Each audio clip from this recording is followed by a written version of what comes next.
everybody, welcome to episode 84, Season 2, Red Wings Rant. We've only got a couple more episodes before I figure I'm going to hit the reset button and go to Season 3.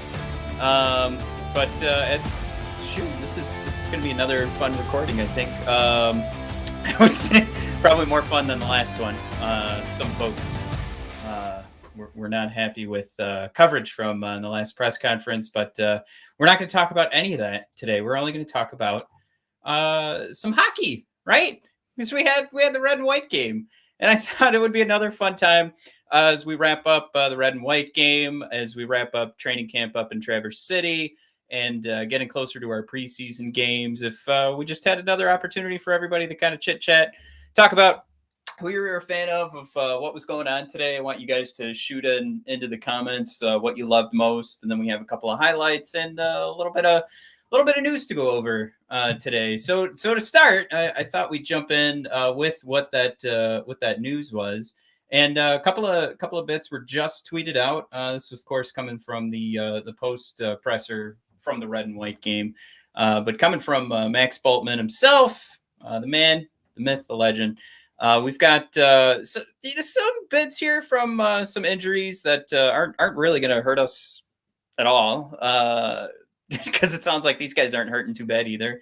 But some of this is just routine. Staal, not hurt, just not playing today was sort of how that was discussed online on Twitter. Dylan Larkin was planning to set out as part of his progression. Him being out of the game, it's not like this was an opportunity for him to earn a spot or anything like that. I think he's got his spot pretty locked in. So if anything, I mean, you could look at that. This is almost a positive that Dylan was out because despite the goalies, not having that extra bit of veteran test and skill to be tested, you had a better opportunity for some of these guys to show off and see if they could make that difference. So I thought that was actually pretty cool.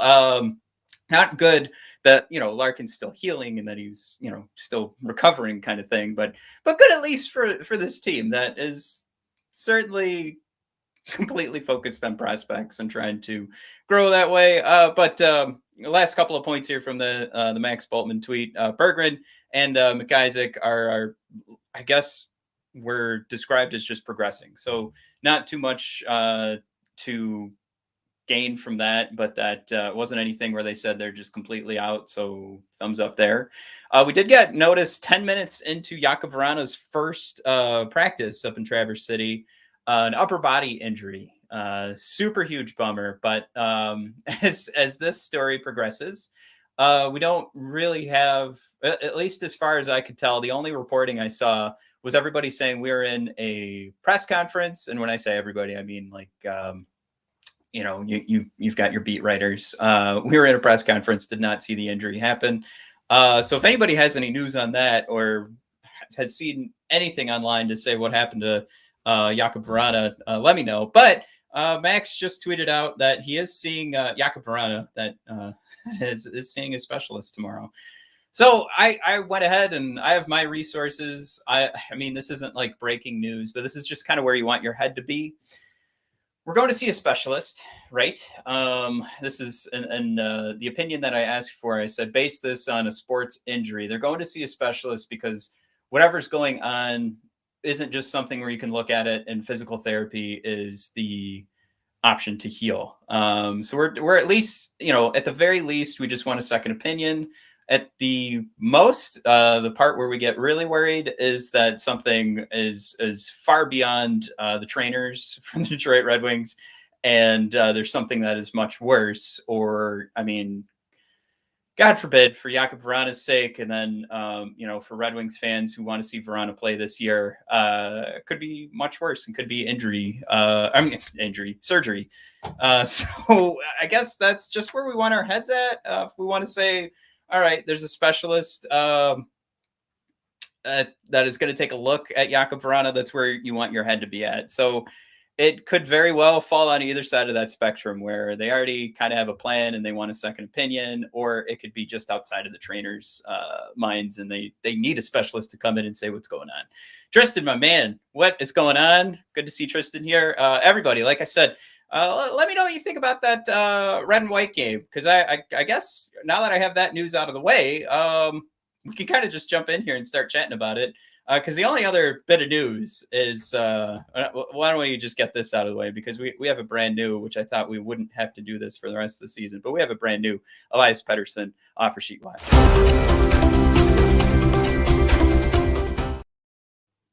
Now, this is always feels like it has a twinge of hopefulness and a little bit of like, maybe this will mean something. I don't know. But the only thing we have to share, of course, the last couple of times we've done this, we've pretty much said this is it. This is the last time we're doing Elias Pettersson offer sheet watch. But it was yesterday. That Elias Pettersson and Quinn Hughes were at the U of M football game. Of course, Michigan hockey tweeting this out, but it's just more fun for me. More fun for anybody that is still kind of thinking there's a chance, or maybe you're just hoping that Steve will do something. That's probably closer to where my head's at. But there's our last. This has to be it, right? This is the last Elias Pettersson offer sheet watch before he goes back to Vancouver, right? Because this doesn't mean anything, right? He's just having a good time in Ann Arbor. Doesn't mean anything, right? Right. All right. Moving on. Like I said, as we run through this, anybody listening to the podcast, unfortunately, you can't comment, but anybody who does join us, let me know what you thought about that red and white game. I liked how the last time we took a look at like the prospect tournament together. That was a blast. So I do want to get everybody's thoughts on that.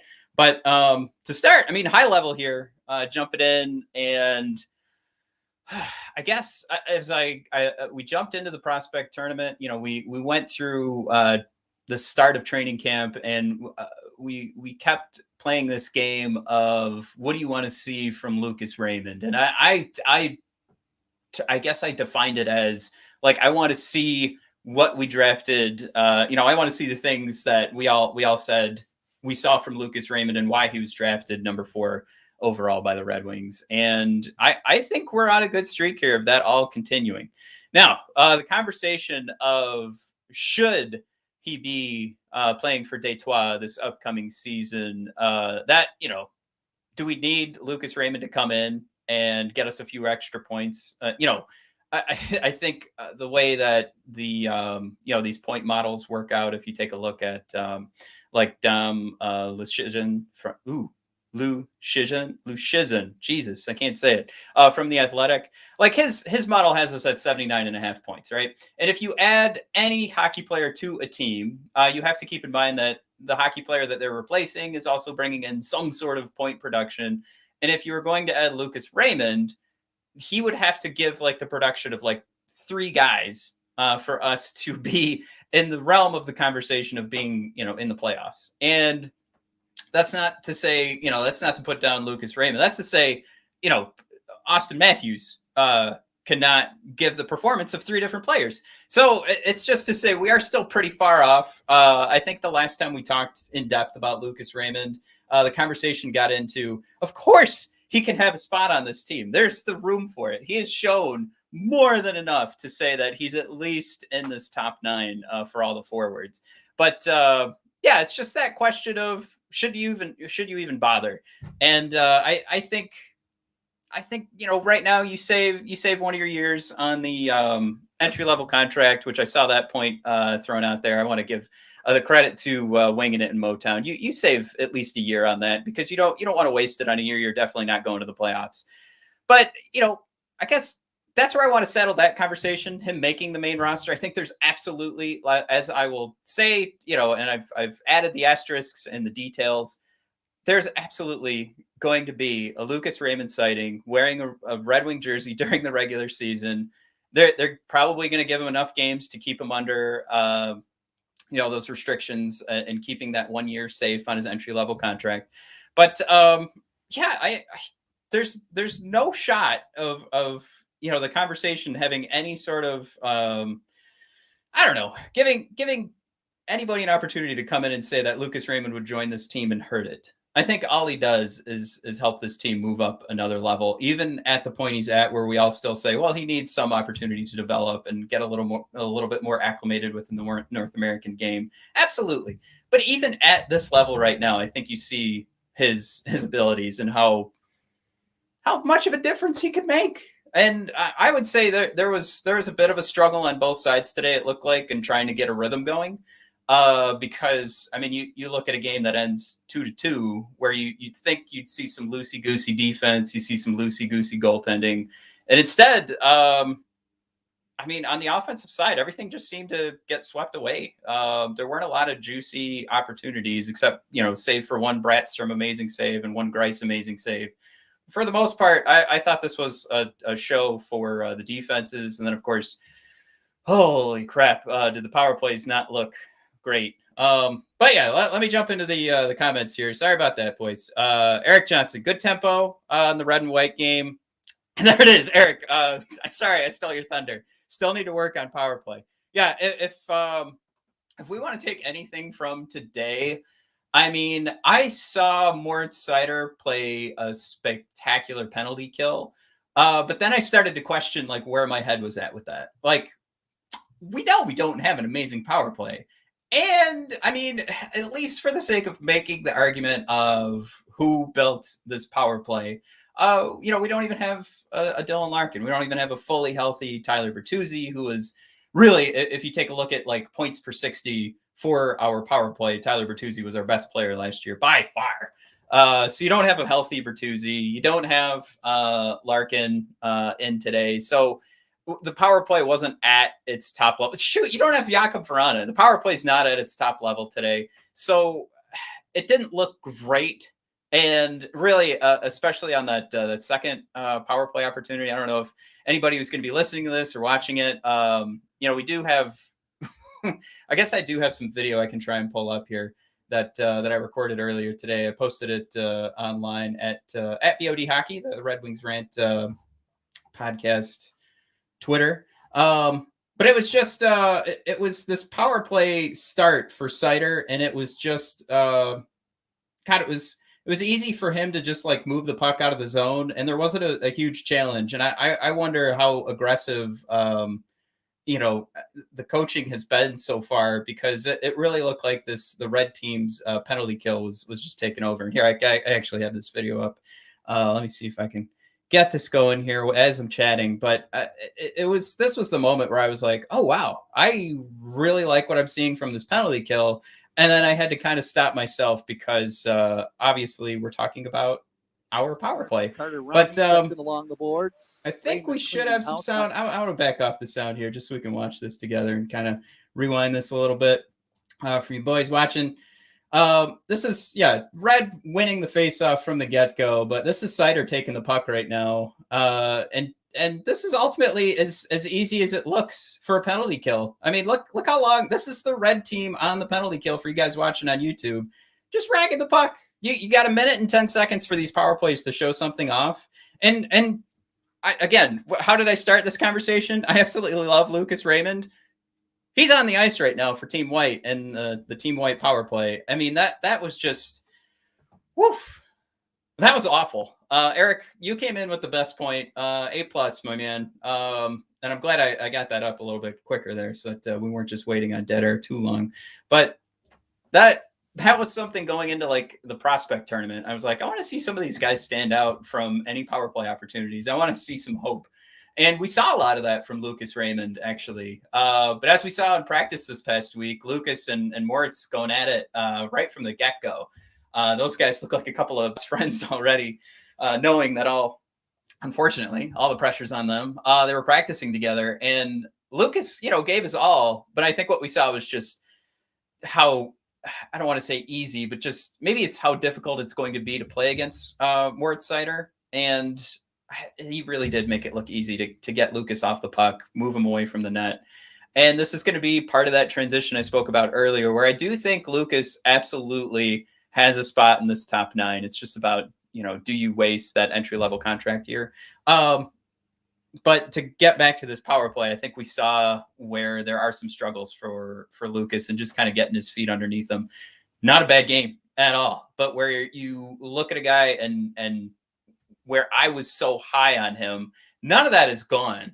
But you saw some of it where some of the struggles started of him trying to get some zone entries. Now that the talent level has taken another step up, and especially having to play against Seider, it just can't be. God, it can't be easy to play against that guy. I mean, you've got a nickname like the Cidernator. It's not going to be easy. Tristan, nailing it. This was our boy today. Mitchell Stevens is freaking fast. We've been blowing loads into our shorts since we made this trade a 6th-round pick for Mitchell Stevens. Now look, do we want to overblow this and talk about go beyond anything that this guy's going to be a 4th-line center for the Red Wings? Look, we definitely have to pull back on excitement. But if you had any question about Mitchell Stevens and his abilities, clearly we're not going to ask him to score goals, but we play this game on Red Wings Rant all the time. It's just that idea that you're not asking him to do it. That's fine. We're not expecting him to score 2 goals a night.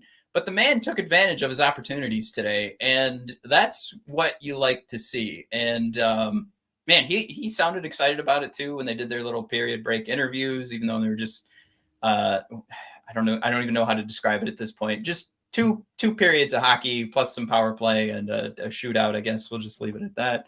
But, yeah, Stevens he did look fantastic, and it looks like they're going to transition easily, if not take a step above for whatever that 4th line was able to produce last year.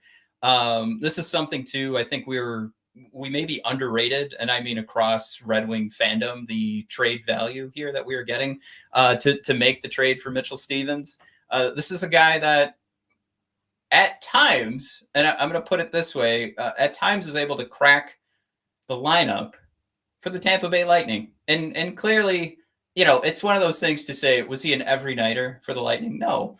But we're trying to find guys that want to take that next step and feel they can, take advantage of an opportunity to prove themselves once they get one in the NHL. I think right now the 2 top guys on that list for the Detroit Red Wings are Pius Suter, who wants to get away from the idea that he was successful because he was playing with Patrick Kane, and absolutely Mitchell Stevens, who wasn't always on the ice for the Tampa Bay Lightning, thinks to himself, I could totally run a 4th line for any team across the league. And again, what we saw today was proof of that. I don't want to go too far beyond it. I jokingly tweeted out that he had already locked up that 4th line center. He locked it up today at that game. Jokingly, though, he's now eyeing that 3rd line center. He's going to keep posting goals the rest of the postseason to try and get up, moving on up, right? But I think those, this list of guys here that played in the red and white game, you do wish that the competition level, was a little bit harder, I guess. You want to see. We didn't see anything that was too fantastic. Even with the goaltending, I can't get too excited about, even though I do think Bradstrom just right there lined up that Griffin's starting spot, no problem today. But I just can't get too excited because I know that this is a team that's already projected to be at the bottom of the standings. And that's kind of where I'm trying to pull back as what was super successful today. And a lot of people said the goaltending was at the top there. I know I feel like I'm all over the place right now, but I'm glad, Eric, you're stepping in here.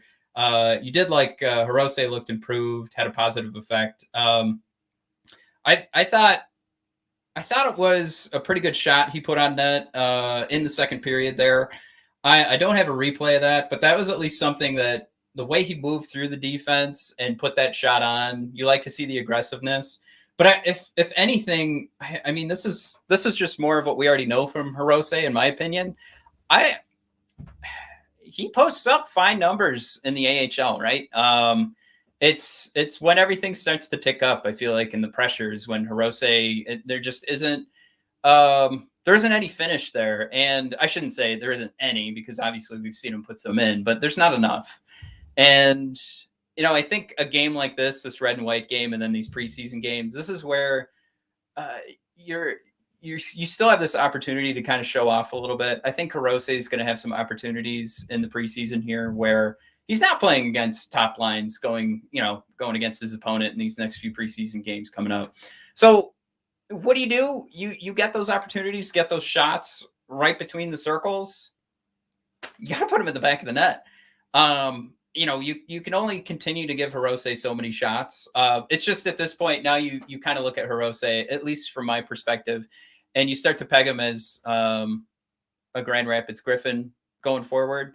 And you just get kind of excited for, man, if you're going to have Lucas Raymond on the top line, or even, in the top six, and Berggren in the top six for the Griffins to start the season, and you've got Hirose popping them off like that, playing aggressive like that, trying to get back on the Red Wings, that's going to be a hell of a team to watch this year. Calder Cup candidates all the way, right? If you hang on to Lucas Raymond and Berggren all season, absolutely. I'm going to jump back in here. Tristan, he was slated to be fourth line center for Tampa last year until he was injured like 6 games in. By the time he came back from injury, there were like 10 games left in the season. So this is talking about Mitchell Stephens. So he just stayed in Syracuse, had 10 points in 5 games with the Crunch. So this is, to me, this is probably the most in-depth coverage I've had for Mitchell Stephens.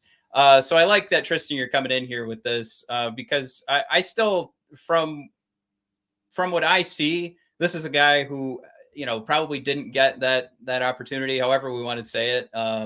He didn't get the opportunity he probably deserves to get. And I mean, Tampa let him go too. So it's not something where they saw him as something that had to stick around. And that would have been an affordable contract, I think, for Tampa too. So that's something they should always be looking out for. And I'm glad you're throwing that in there, Tristan. But this still helps tell the story for Mitchell Stephens. There's still that opportunity in that spot for him to earn. And if this is going to be the season where he can get through whatever injuries have been plaguing him, he can prove he's getting past the Syracuse Crunch. This is it, right? And I like him on the fourth line. I know we've been struggling to put together a roster, even from our past episodes where we said, let's break down this depth chart. Let's break down the roster. Let's give our 4 forward lines. The one guy I feel like I have so much, the most trouble getting rid of now that we've slotted him in there is Mitchell Stephens. So this is just, again, more gravy to add to hopefully seeing Mitchell continue the run here. And Eric coming back in. Hirose is in Grand Rapids for sure. Just look better. Oh yeah, and I'm not to belittle your point or anything, Eric. It's a great point. I mean, Hirose, to me, I think I was getting outside of the point that you were making, that he did look better, at least on some snippets there. I just, at this point, if I'm thinking about Taro Hirose, it's going to be about him in Grand Rapids, and I think the opportunities for him to become a full-time Red Wing might have unfortunately passed him by. So let me jump back in. Tristan, I think, are you still going with Mitchell there? Stevie Y was watching them all like hawks. Saw him up in the seats staring down. Oh yeah, this is the entire red and white game. I love the idea that we've got this. I don't know. It's almost like he's like leading the mafia right now for the Detroit Red Wings. Just watching him look down, if I caught that and I was on the Red Wings bench, I don't know if I'd be able to continue to play at a top level, play my best. And how about I make that point, right? I'm sure these guys are well beyond having anybody watch them. I'm the type of guy that when I'm golfing and I have somebody waiting behind me while I'm about to tee off, I know I'm going to just snake that thing about 20 feet in front of me. So I know these guys are well beyond that. That's just how I am. I'm filled with anxiety at all times. But think about that fact, though. If there's any twinge of that, if there's any extra pressure added with Yzerman staring down at the ice and Mitchell Stephens is still having the game that he had. And again, not saying Stephens has just earned a first line spot here. This is the Mitchell Stephens that is locking down that fourth line spot. And actually what I want to do here is actually bring up, we talked about Hirose for a second, another guy who I think is locking up at least a spot on another team. And I'm going to say that for 2 reasons. Another guy I want to talk about, though, is Bobby Ryan. Two reasons he's locking up a spot for another team. One, I think he played fantastic today, and considering this wasn't a guy that we were even talking about until he just signed the tryout, a couple of days ago. I think it's tremendous. Clearly, to him, this season is important. It's important to him that he's lacing them up for somebody, and he was a speedster out there for Bobby Ryan at his age, looking great. Now, I say for another team. And I mean that because of where Yzerman was going earlier this week with his press conference and really pushing this idea that his prospects, the kids, need to earn and own some spots on this team. And honestly, I mean, the only guy I can imagine coming out of the lineup, who I at some points have slotted into my roster, is Sam Gagner. And you're just talking about difference there. Bobby Ryan, Sam Gagner. I mean, pretty similar outputs of what you at least want to expect. At that point, you're not even putting them too high on the roster either. So I just look at that, and I don't want to see a roster spot for the likes of a Giovanni Smith get taken away. And then we're still trying to figure in Joe Veleno. And we do see those opportunities for Raymond and Berggren to pop up. At most, maybe we're talking about this signing turning into something, going from tryout to a roster spot, because another injury pops up, if Vrana truly is going to be out for a while. But I really just wanted to make sure we got out there that I like the way Bobby Ryan looked today. I thought if anything, he did enough to kind of show off that he does belong on some roster at some point in the season. I don't know with what Steve said about focusing on the young guys getting the roster spots and trying to give them more opportunities, if that does ultimately just cross Bobby off the list. But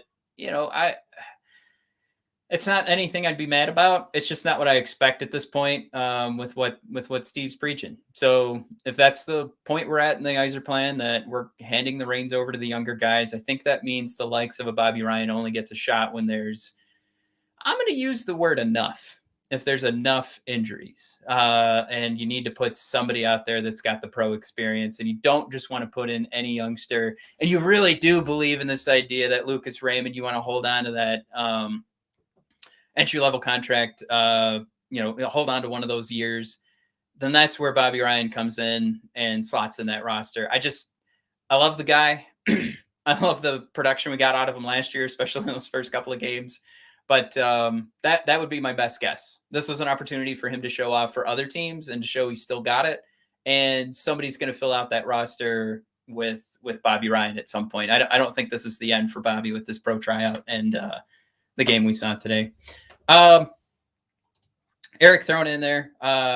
Stevens, Ryan, Hirose on the same line. I guess that could all add up, right, as to how we're excited about Mitchell Stevens, Hirose playing up, Eric throwing that out there. And then, like I said, I really liked Bobby making I thought he looked fast, but it was mostly just where he was choosing to skate hard and maneuver around the defenseman, because we know Bobby Ryan's not like a speedster by any means at this point.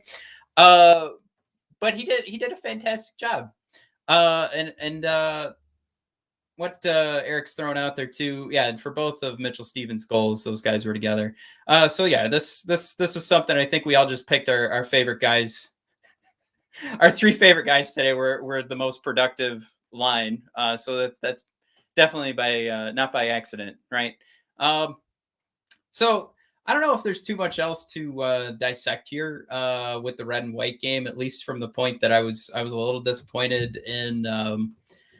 I don't know, like, didn't you want to see something more from Adam Ernie? I like those are the kind of names where I know Tyler's still coming back from injury. And right now I'm just trying to search for like, what's the next show topic, because really, like I said, there wasn't too much to gather from this, but I did at the end of the first period say there's one guy I had on my mind, and I think I can pull up this tweet here. One guy I had on my mind that I wanted to see do something juicy in the second period, And I was lucky enough to at least peg Pius Suter as that guy I wanted to see do something juicy.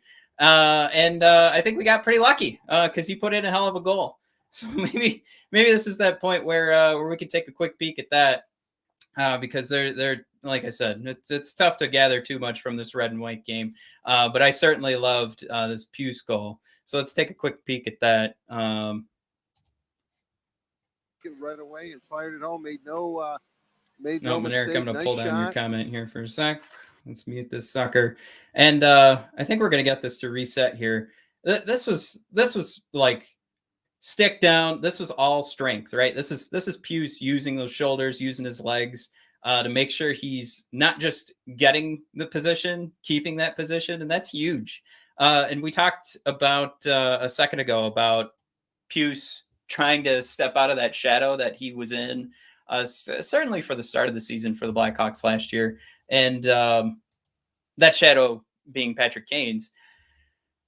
This is something I said I wanted to see something juicy from Pius. I wanted to see something to continue to get me excited, because if this is something we were just looking at the game and saying, well, Pius didn't do anything to look terrible.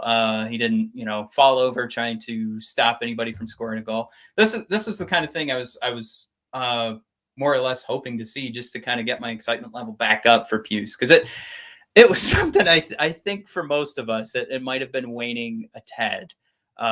Once you make that free agent signing, it was cool. You kind of make those connections of like, here's another guy that can really stand out and say, this is Pius Suter. This is who I am. I'm not the guy who's passing to Patrick Kane. I am Pius Suter. And I think that was at least the play to get me excited again. And overall, I think Pius played a great game. And that was pretty much just the highlight where I wanted to see something juicier from him. And we were lucky enough to get it. Final one here. I think everybody would agree that it was pretty fun watching the shootout for number 23. I'm pegging this one as easy, breezy, beautiful for Mr. Lucas Raymond. But let's pull this up here for a sec. This was, of course, Team White getting on the board a couple of times in the shootout, and we're watching our boy Lucas put one in here.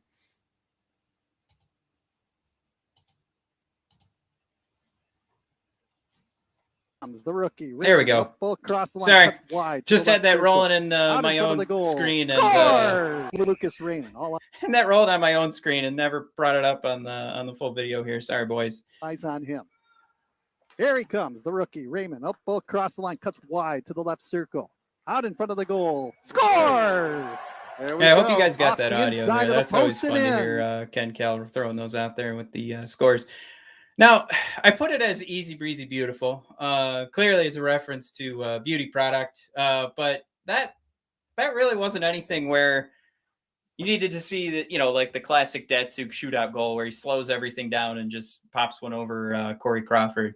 This is just straight up like Lucas probably said to himself, I know exactly what I'm about to do here. There was no hesitation. This is a guy who knew the move. And that's, when you see success in shootouts, those guys know what's going on. And they make minor adjustments, I think, like in the split second. But this is the confidence you want to see in a Lucas Raymond. And like I talked about before at the start of the show, when we went into this prospect tournament, and I'm making the comment, again, I want to see the things from Lucas Raymond that made us or had us draft him 4th overall. This was one of those things. And clearly there are other points in this game where he was playing hard on the puck. He was playing the boards. And those are things that I did not expect to see from Lucas Raymond, especially him getting out there and getting acclimated with the North American game. But then we got this shootout goal. This is one of those things where I'm like, okay, there it is. A little different from me begging for a Pius Suter juiciness, but just Lucas Raymond giving us Lucas Raymond.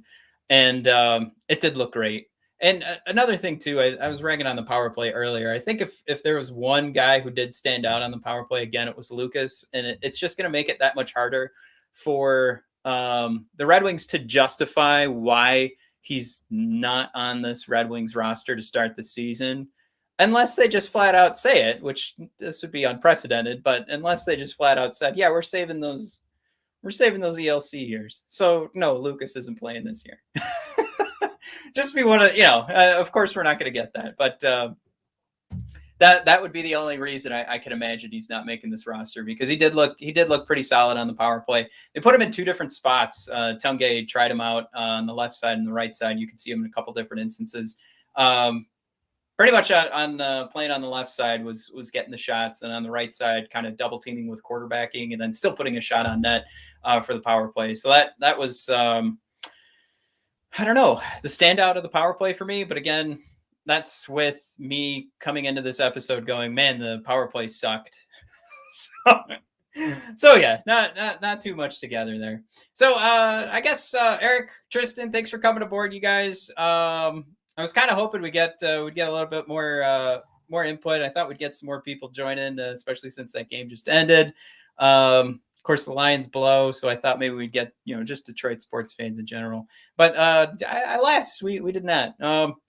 So to wrap up here, I hope everybody did enjoy that red and white game.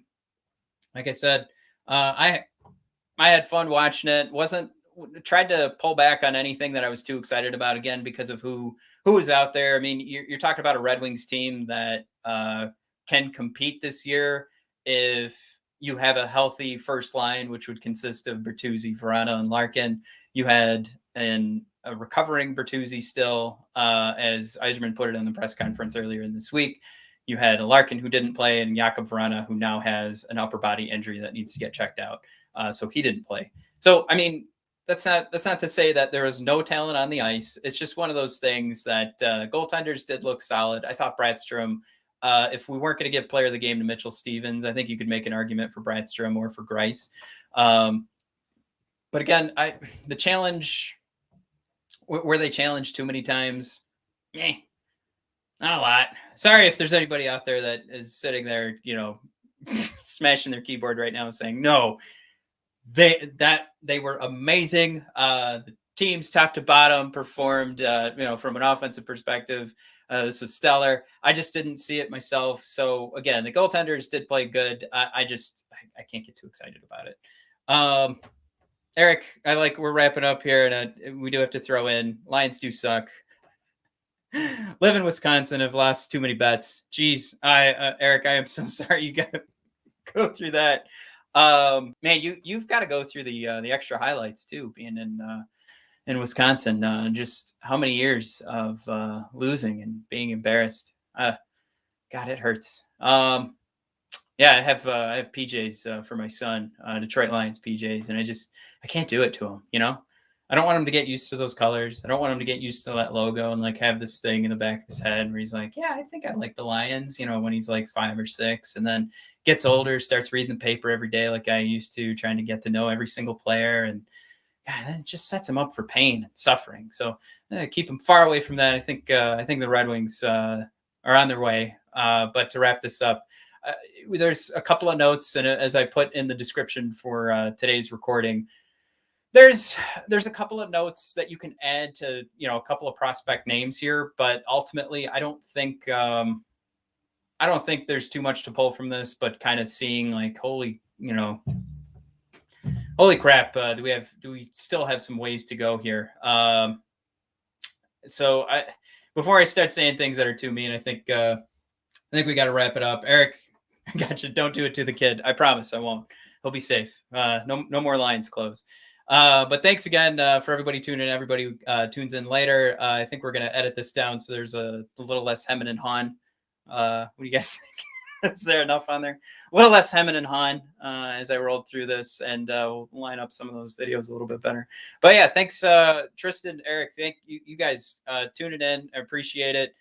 Tristan, you're the man. Eric, I think I sent you a message a while back. I still need you to reply to that, man, because yeah, for my Red Wings Rant fans, Eric, I want to send you a T-shirt, man. You're always here, so just send us something. It's admin@bodpodcast.com.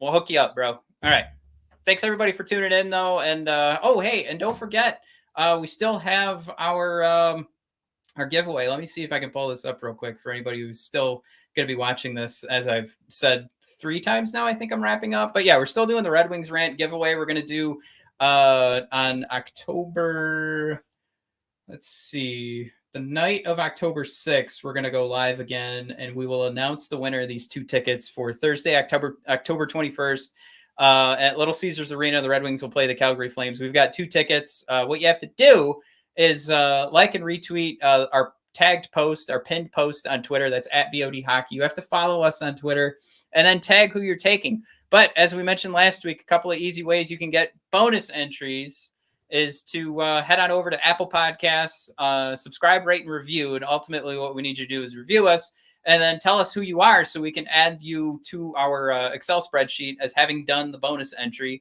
on Apple Podcasts. And as always, come into these videos, give us the comments, let us know who you are so we don't miss you. But for those of you that don't have a Twitter, Tristan, I'm looking at you. We've already talked about it. You're on the list. You just,